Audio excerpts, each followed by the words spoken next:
So friends, Donald Trump is embarrassing himself. He's sending his sad little lawyers from one New York courtroom to another to beg judge after judge not to make him put up the full money judgment amounts he owes to appeal the cases he lost. Let's talk about that, because justice matters.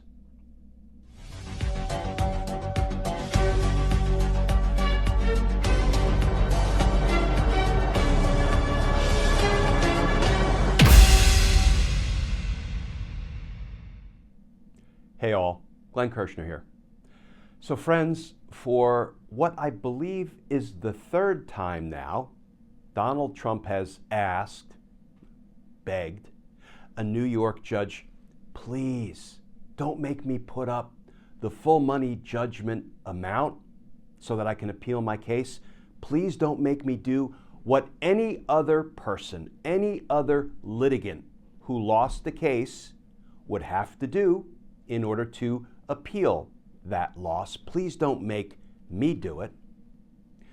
He's now begged Judge Kaplan not to make him put up the full $83 million that he lost in spectacular fashion in the E. Jean Carroll case.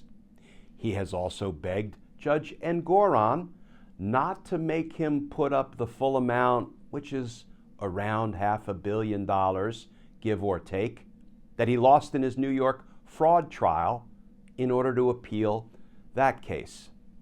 You know, he's just asking these judges, out of the goodness of your heart, just do me a solid. Just don't make me put up the full amount. And you do recall how Donald Trump treated these judges, Judge Kaplan, Judge Engoron, the vicious things he said and posted about them, the death threats those posts inspired from Donald Trump's supporters. And now Donald Trump goes hat in hand to these two judges and asks them, please just spot me $500 million or so. Don't make me put up the full amount. Let's start with the new reporting. This from ABC News. Headline, Trump again seeks to delay $83 million judgment in E. Jean Carroll case. And that article begins, attorneys for Donald Trump have repeated their request for a delay of the $83 million judgment in E. Jean Carroll's defamation case against the former president.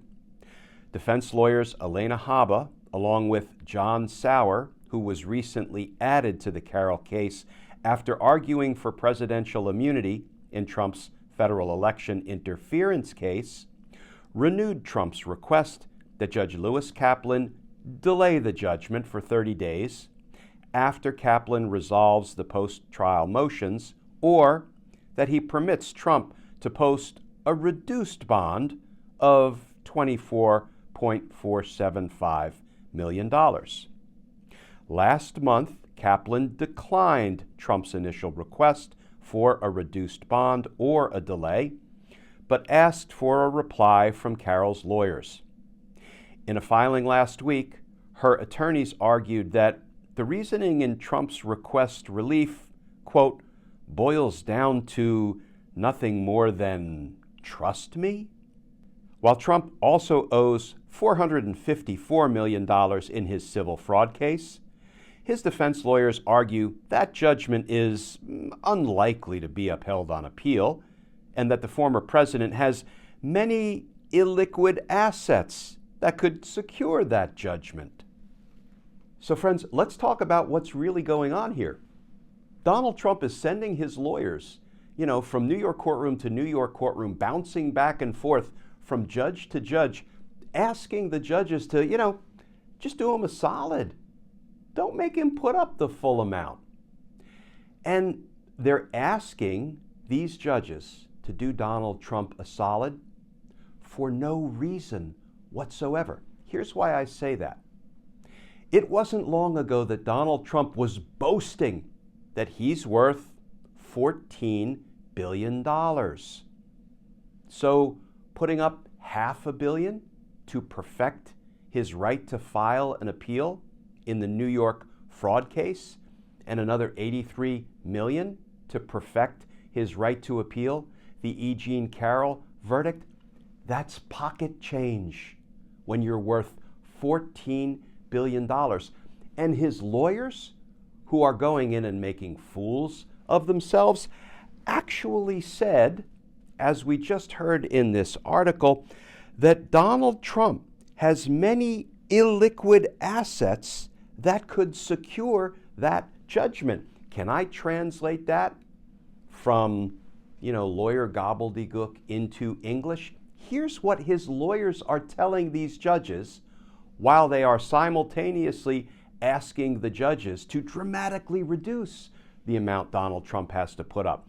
When his lawyers say, Donald Trump has lots of illiquid assets that he could use to secure these judgments, what they're saying is Donald Trump has properties, illiquid assets. They're not liquid. It's not cash. The money's tied up in properties, in real estate, in, third-rate resorts and third-rate golf clubs.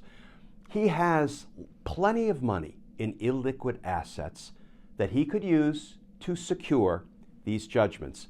In other words, all he has to do is go to a bondsman, an insurance company, and say, I am giving you as collateral one of my many billion-dollar properties. I'm pledging it to you to guarantee that I will pay out at the end of the day when I lose the appeal, and I will pay you a handsome fee to give me a bond to guarantee the entire amount, because I have so many illiquid assets worth billions and billions, indeed $14 billion. So friends, does it make sense that his lawyers are going into court hat in hand, asking the judges to dramatically reduce the amount of money he has to put up, while they are simultaneously arguing he has so much in illiquid assets, in properties that are worth $14 billion, that he could easily secure these judgments? It makes no sense. Now, it's the kind of lawyering we've come to expect from, Elena Haba and those of her ilk, Donald Trump's lawyers. But if I were the judge, it would lead me to say, just as Judge Kaplan and Judge Engoron have been saying, no, then use those illiquid assets, get a bond for the full amount, file your appeal, and then you'll be off to the appellate races. We'll let the appellate court decide whether these judgments should be affirmed against you, and I'm quite sure they will be. The overwhelming majority of cases are affirmed on appeal. They're not reversed. So friends, if Donald Trump had $14 billion in illiquid assets, he could easily secure a money bond for the full amount of these two judgments, and then he could appeal his cases. But, when he sends his lawyers hat in hand over and over again, asking these judges, begging these judges to please reduce the amount that he has to put up to appeal his case, that's not because Donald Trump is filthy rich.